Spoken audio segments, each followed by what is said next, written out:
KBS 대전 생생뉴스.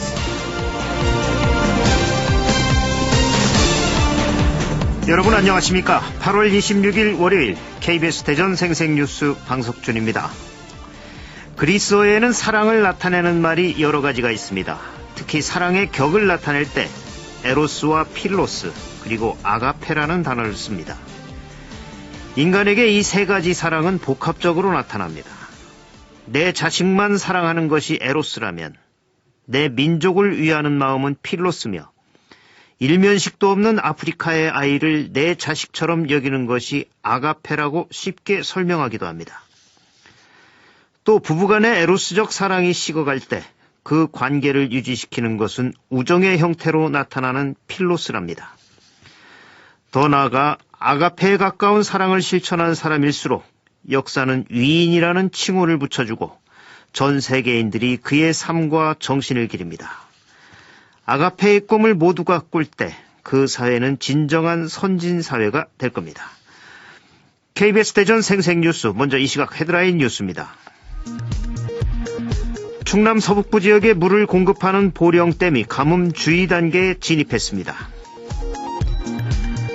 주민자치회 정착을 돕겠다며 대전시가 도입한 자치지원관 제도가 논란을 빚고 있습니다. 취지와 달리 자칫 풀뿌리 민주주의의 본질을 흐리는 관치기구가 될 수 있다는 우려가 나오고 있습니다.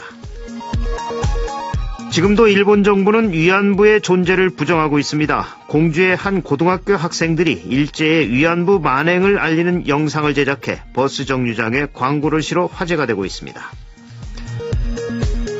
양승조 충남지사와 허태정 대전시장, 이춘희 세종시장, 이시종 충북도지사는 서해선과 신안산선 직결 충청권 공동 건의문을 채택해 국토부 등 중앙정부에 보내기로 했습니다. 국토교통부가 집계한 지난달 대전의 주택거래량은 아파트를 포함해 모두 3천여 건으로 지난해 같은 기간보다 59%, 지난 6월에 비해서는 24%가 늘었습니다. 세종은 지난해 같은 기간보다 7% 증가한 330건, 충남은 21% 늘어난 2,800건으로 집계됐습니다. 천안시가 내년도 생활임금 시급액을 1,050원으로 결정했습니다. 올여름 태안 만리포 해수욕장을 찾은 피서객은 늘어난 반면 보령 대천 해수욕장은 감소한 것으로 나타났습니다. 이 시각 헤드라인 뉴스였습니다.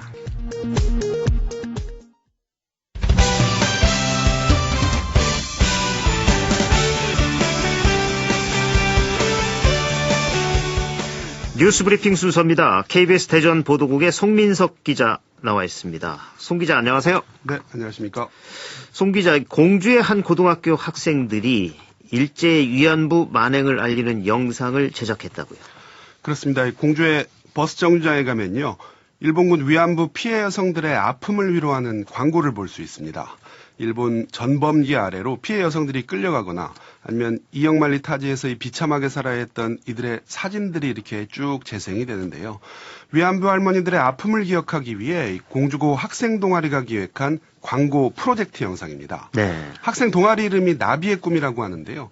이들은 직접 공주시와의 협의를 통해서 지난 15일부터 시내버스 정류장 스크린에 광고를 내보내고 있습니다. 네. 동아리 이름이 나비의 꿈이라고요. 네. 예, 의젓한 학생들인 것 같습니다. 이들에 대해서도 좀 소개를 해 주시죠. 네, 이 나비의 꿈 동아리는 2년 전에 위안부 피해 할머니들을 어떻게 도울 수 있을지 고민하던 공주고 학생들이 모여서 결성을 했다고 합니다.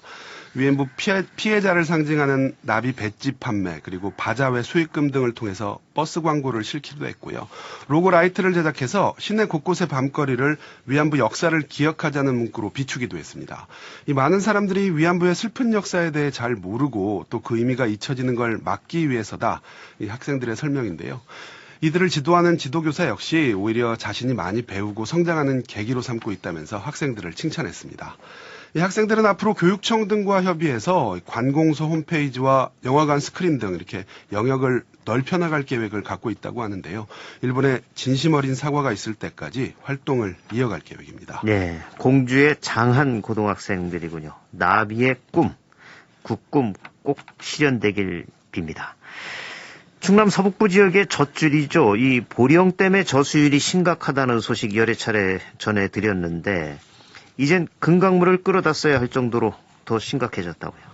그렇습니다. 이 보령댐의 저수율은 어제 오전 9시 기준으로 28.3%를 기록했습니다. 이 가뭄경보상 주의 단계에 해당이 되는데요.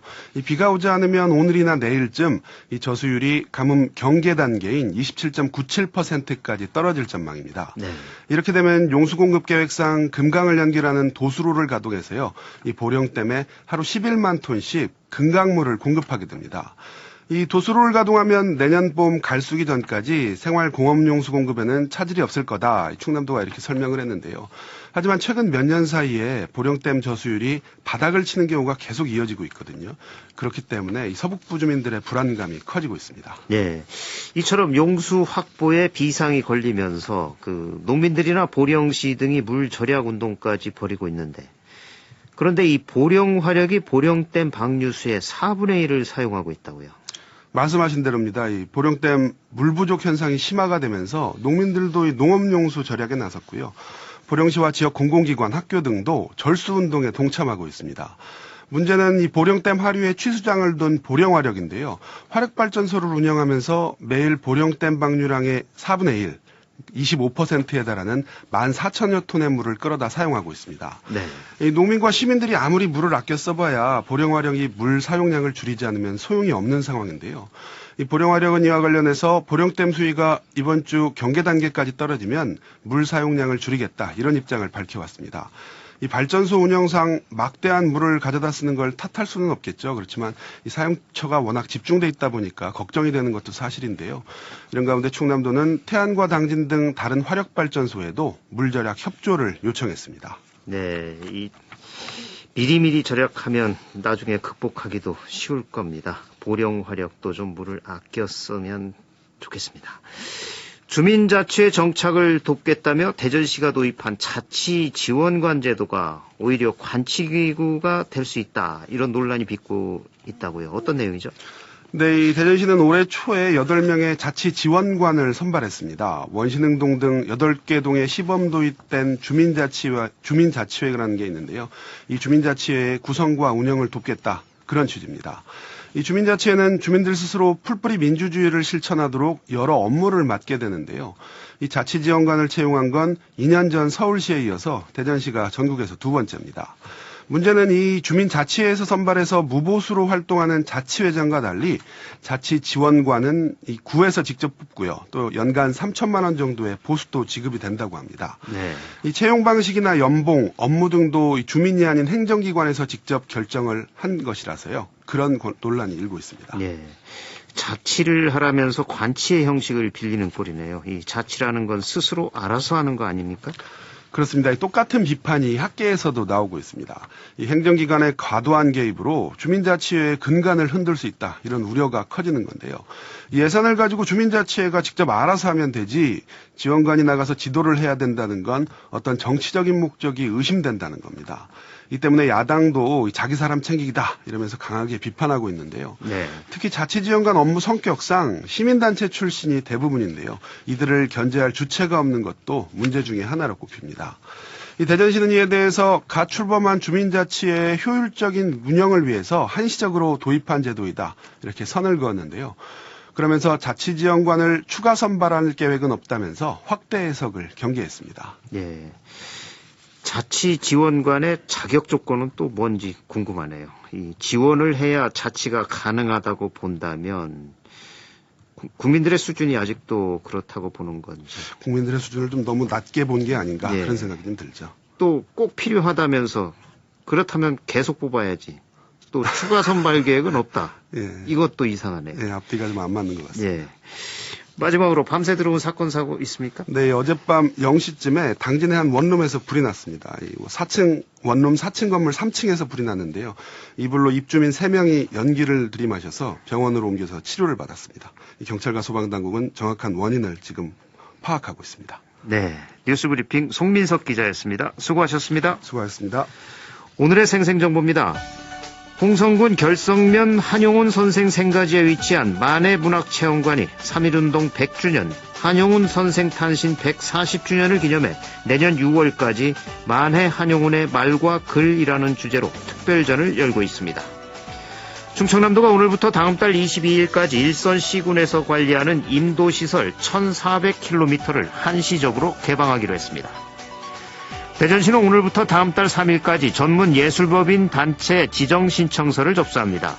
지정전문예술법인 단체에는 기부금 공개모집 허용과 법인세법에 의한 고유목적 사업준비금 손금 산입 혜택 등이 주어집니다. 충남문화재단은 9월 18일 오후 7시 도청 문예회관에서 연극 보물섬의 예술의 전당 공연 실황을 영상으로 상영합니다. 티켓은 전석 무료이며 문화장터를 통해 예매할 수 있습니다. 프로축구 K리그2 대전시티즌이 오늘 광주 월드컵 경기장에서 리그 1위 광주FC와 원정 경기를 갖습니다. 날씨입니다. 대전, 세종과 충남 지역은 오늘 가끔 구름 많은 가운데 낮 최고 기온이 30도 이상 오르면서 무더운 날씨가 되겠습니다. 오늘 낮 최고 기온은 대전 부여 32도, 세종 서산 31도, 천안 홍성 30도 등 30도에서 32도 분포를 보이겠습니다. 바다의 물결은 모든 해상에서 0.5m 안팎으로 잔잔하겠습니다.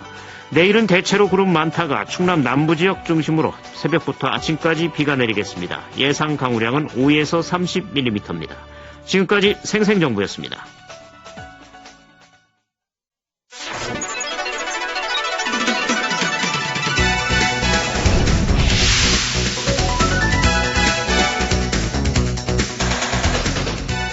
생생한 뉴스, 깊이 있는 이슈 분석. 여러분은 지금 방석준 앵커와 함께하는 KBS 대전 생생뉴스를 듣고 계십니다.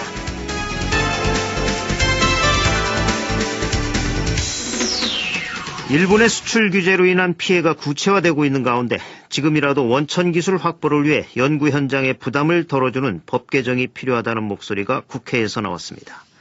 바른미래당 신용현 의원은 소재 부품 개발을 위한 원천 기술 경쟁력이 높았다면 일본의 수출 규제에도 큰 타격을 입지 않았을 것이라고 지적하면서 연구 현장에 불필요한 규제를 과감히 걷어내야 한다고 강조했습니다. 오늘 생생 인터뷰에서는 일본의 수출 규제 문제와 과학기술계 주 52시간 근무제와 관련해 바른미래당 신용현 의원과 말씀 나눠보겠습니다. 신용현 의원님 안녕하십니까? 예, 안녕하십니까? 네. 일본이 수출무역 관리령 개정안을 공포하면서 이제 수출 규제로 인한 피해가 점점 구체화될 것으로 보이는데 먼저 현재 상황 어떻게 보시나요? 예, 말씀 주신 것처럼 이제 일본이 반도체 핵심 소재 3가지 수출 금지에 이어서 8월 2일에는 우리를 수출 심사 우대국에서 배제를 했고요. 우리나라도 이에 이제 맞대응을 했습니다. 네. 그래서 정부나 기업 모두 이렇게 대처 방안 마련에 노력은 하고 있지만 대일 의존도가 높은 분야에 대해는 아무래도 차질을 빚을 수 있고 좀 여러 가지 피해를 받을 수 있겠습니다. 특히 이제 지난 목요일에는 지소미아가 파기가 되면서 네. 사실은 이게 한일 간의 외교 협상을 통해서 문제를 좀 해결할 수 있지 않을까 기대를 했었는데 아마 당분간은 이 어려움이 계속될 거라고 생각을 합니다. 네.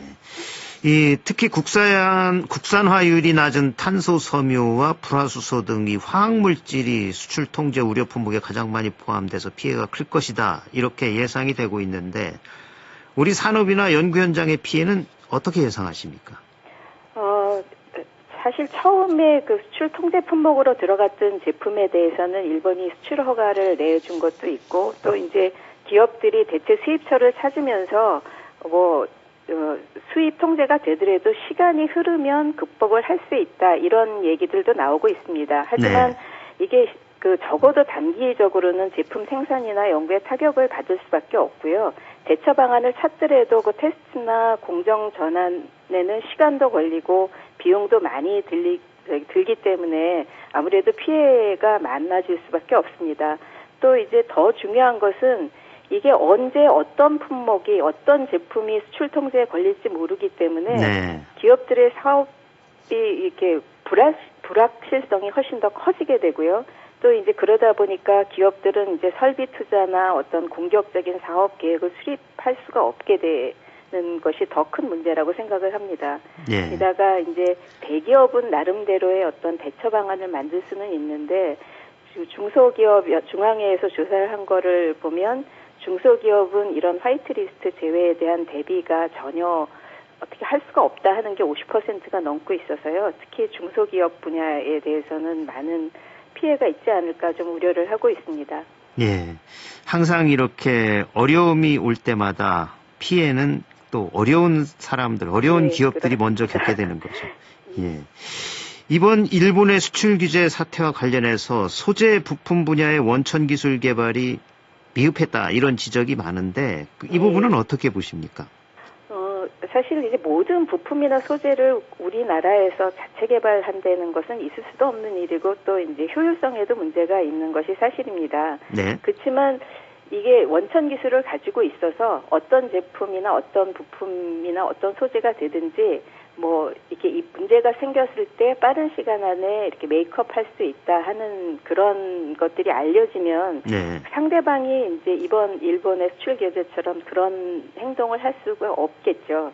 그러니까 이번에 이런 수출 규제 그 상황이 나온 것은 일본이 자기네가 수출 규제를 하면 한국이 원천 기술이 부족하기 때문에 빠르게 대응을 못할 것이다 하는 그런 계산에서 나온 것이라고 생각이 들고요. 네. 이런 면에서는 이제 저희가 원천 기술을 많이 가지고 있어야 됩니다. 근데 그동안에는 사실은 원천 기술을 개발하기보다는 단기간에 경제적 효과가 나오는 제품 개발에 투자를 계속했기 때문에 네. 오늘과 같은 상황이 닥쳤다고 생각을 하고요.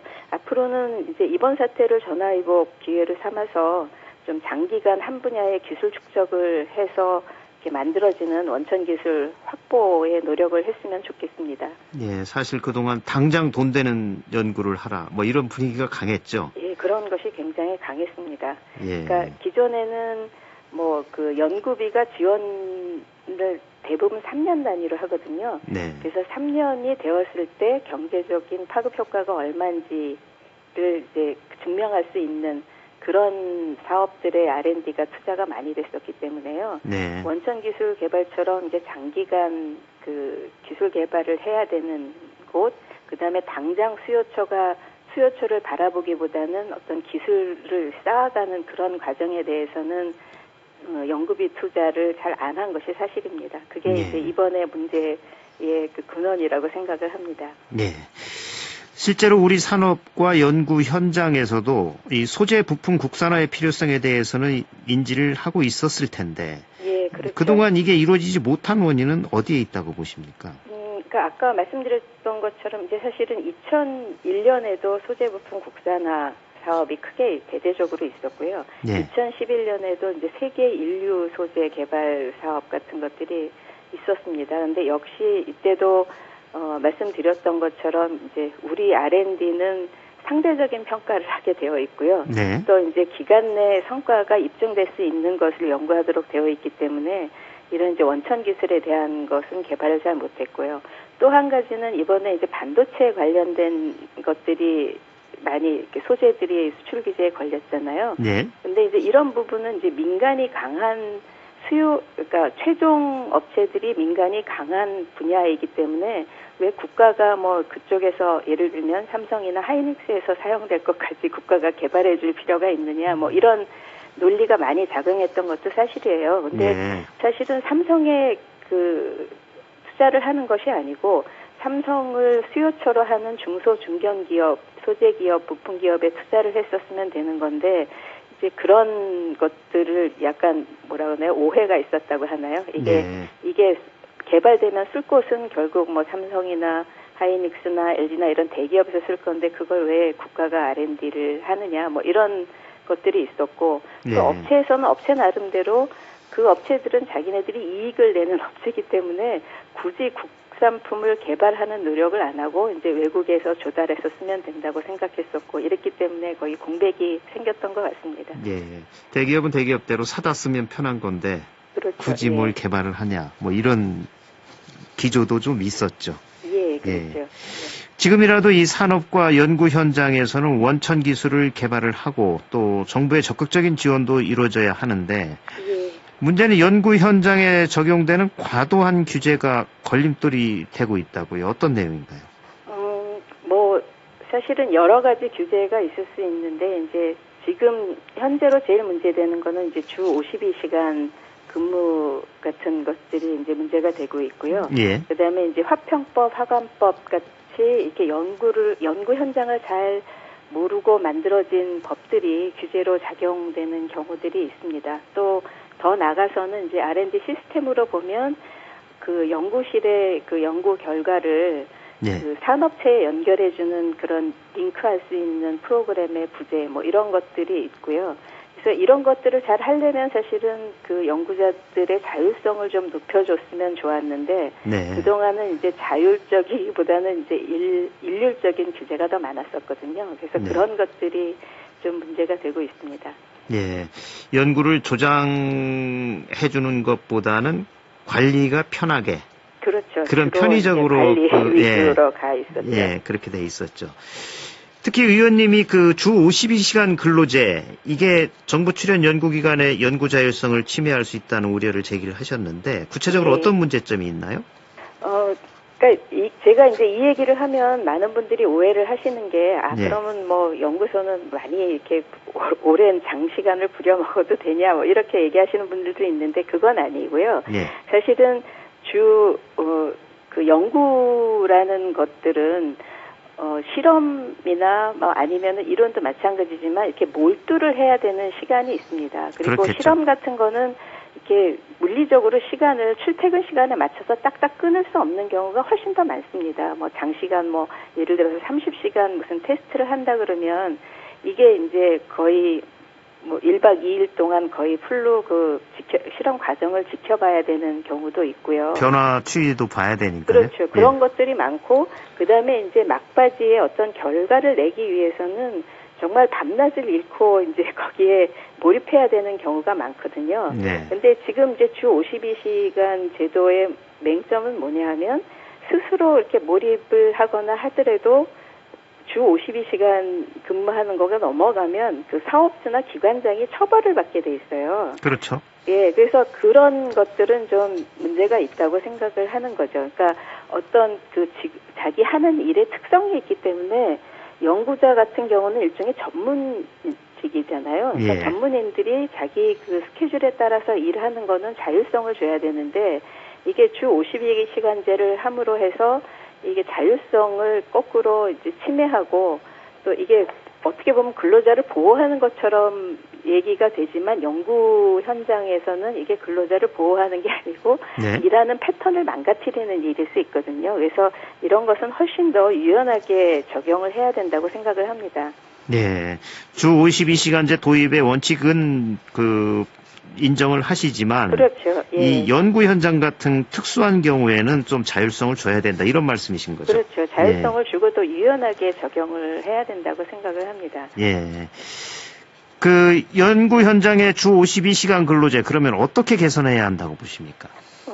일단은 저희 당에서 이제 준비를 하고 있는 이제 개정안이 있는데요. 주 예. 52시간을 이렇게 계산하는 산정 기간을 훨씬 더 좀 늘려줘야 된다고 생각을 하거든요. 그러니까 뭐 1년 내내 주 52시간을 해야 된다는 소리가 아니고 네. 어떤 뭐 2달, 3달 동안은 이제 몰두를 해서 몰입을 해서 해야 되는 기간이 있으니까 예. 그 산정 기간을 넓혀주면 뭐 예를 들어서 6개월이라든가 네. 뭐 1년이라든가 이렇게 해주면 그러니까 전체적인- 집중적으로 한 시기는 일을 하고 네, 일을 그 나머지 하고 시기는 아닐 쉬고 때는 뭐 이런 쉬고 식으로 이제 그렇게 해주는 것이 맞다고 생각을 하는 거죠. 예. 그리고 이 소재 예. 부품 분야 원천 기술 개발을 위해서는 그 화평법 등 아까도 말씀을 하셨는데 예. 이 관련법 개정도 필요하다고 지적을 하셨는데 이 내용도 예. 설명을 해주시기. 예, 제가 지금 이 개정안을 만들고 있는데요. 네. 왜 화평법, 화관법이라는 것이 사실은 화학 물질들을 좀 안전하게 관리하자고 해서 만들어진 법입니다. 이게 그렇죠. 예, 그 국미의 불산 누출 사고하고 그다음에 이제 전 국민이 잘 알고 계시는 이제 가습기 살균제 관련된 것 때문에 화평법하고 화관법이 굉장히 강하게 만들어졌어요. 그 당시에 예. 그 여론을 반영을 하다 보니까 그래서 그러다 보니까 이게 그 기업이나 연구소에 대한 어떤 책임은 굉장히 강하게 물어놨는데 그걸 잘 지킬 수 있도록 해주는 그런 국가적인 지원을 하는 그런 시스템은 법에 많이 빠져 있는 게 있고요. 예. 또 하나는 처벌 규정만을 이제 강하게 놓다 보니까 이게 웬만한 데서는 아예 이렇게 되면 이게 처벌받을 수 있으니까 아예 하지 말자. 아예 개발을 하지 말자. 이렇게 접을 정도로 사실은 굉장히 지키기가 어렵게 되어 있는 분야들이 있습니다. 그래서 네. 그쪽을 좀 개선해야 된다고 생각을 합니다. 그래서 저도 이제 화학물 관리는 정말로 안전하게 관리되어야 되고 혹시나 이제 독성 물질 같은 것들이 만들어지지 않도록 굉장히 조심해야 된다는 거는 뭐 100번 찬성을 하고요. 네. 다만 이제 우리가 교통사고 막으려고 과속 방지턱들을 만들잖아요. 네. 근데 이제 그게 뭐 그 동네 입구나 학교 앞이나 두는 거는 괜찮지만 이 교통사고 난다고 고속도로나 아니면 일반 도로에 모두 다 과속 방지턱을 촘촘하게 깔아둘 수는 없는 것처럼 네. 이게 이제 너무 지나치게 되어 있는 것은 좀 걷어낼 필요가 있다고 생각을 하고요. 특히나 이게 등록하거나 어떤 시험 검사할 때 시간이 굉장히 많이 걸리는데 그 시험 같은 거를 제대로 해줄 수 있는 기관들이 잘 없어요. 지금 현재로는. 예. 그러면서, 의원님, 예. 지금 예정된 시간이 다 흘렀네요. 예, 죄송합니다. 오늘 말씀 여기까지 예. 들어야 되겠습니다. 예, 고맙습니다. 감사합니다. 예, 감사합니다. 지금까지 일본의 수출 규제 문제와 과학기술계 주 52시간 근무제와 관련해서 바른미래당 신용현 의원과 말씀 나눴습니다. 주간 브리핑입니다. 충청투데이는 불이익 받아온 대학생들 정치권의 항변이란 타이틀로 대전 지역 대학생들이 혁신도시 조성과 발전에 관한 특별법 개정안의 국회 통과를 위해 지역 정치권의 초당적 협력을 통한 적극적인 대처를 촉구하고 나섰다고 전했습니다.